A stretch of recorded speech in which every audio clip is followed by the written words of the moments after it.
ایک بچی جس کا نام فاطمہ تھا، وہ بہت ذہین تھی اور ہمیشہ اپنی کلاس میں اول آتی۔ فاطمہ اسکول سے آتے ہی سیدھی اپنی امی کے پاس گئی اور انہیں سلام کیا۔ اس کی امی نے اسے سلام کا جواب دیا اور کہا، فاطمہ بیٹا، تم جلدی سے کپڑے چینج کر لو، پھر میں تمہیں کھانا دیتی ہوں۔ نہیں امی، میں نے ابھی کھانا نہیں کھانا، مجھے ابھی بھوک نہیں، مجھے آپ سے کچھ پوچھنا ہے۔ آج اسکول میں ہماری ٹیچر نے ہم سے بچوں اور والدین کے حقوق و فرائض کے بارے میں پوچھا، لیکن ہم میں سے کسی کو بھی کچھ پتہ نہیں تھا۔ کیا آپ مجھے اس کے بارے میں بتا سکتی ہیں؟ جی ہاں فاطمہ بیٹا، کیوں نہیں، میں آپ کو بتاتی ہوں۔ ایک اولاد کے لیے اللہ تعالیٰ نے ماں باپ کو اس کے لیے ڈھال بنایا ہے۔ بچوں کے لیے اللہ تعالیٰ نے جو فرائض مقرر کیے ہیں، ان کا تقاضا ہے کہ اولاد بھی اپنے والدین کے دکھ سکھ میں شریک ہو۔ اگر اولاد نیک ہو تو والدین کے لیے سونا چاندی بن جاتے ہیں، اور اگر نیک نہ ہو تو وہی اولاد اپنے والدین کے لیے وبال جان بن جاتی ہے۔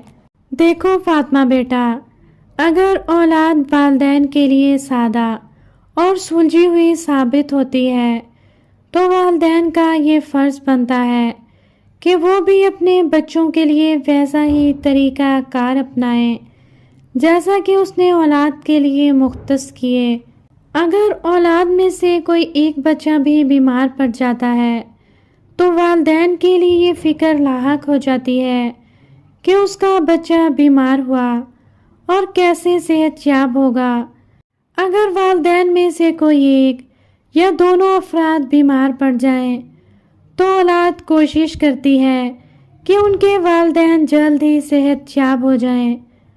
جو بچے اپنے ماں باپ کے لاڈلے ہوتے ہیں وہ ہر دم اپنے امی ابو کے لیے دعا کرتے ہیں کہ اے اللہ، ہمارے پیارے امی ابو کو ٹھیک کر دے، ان کی بیماری کو دور کر دے اور انہیں واپس صحت کی طرف لوٹا دے۔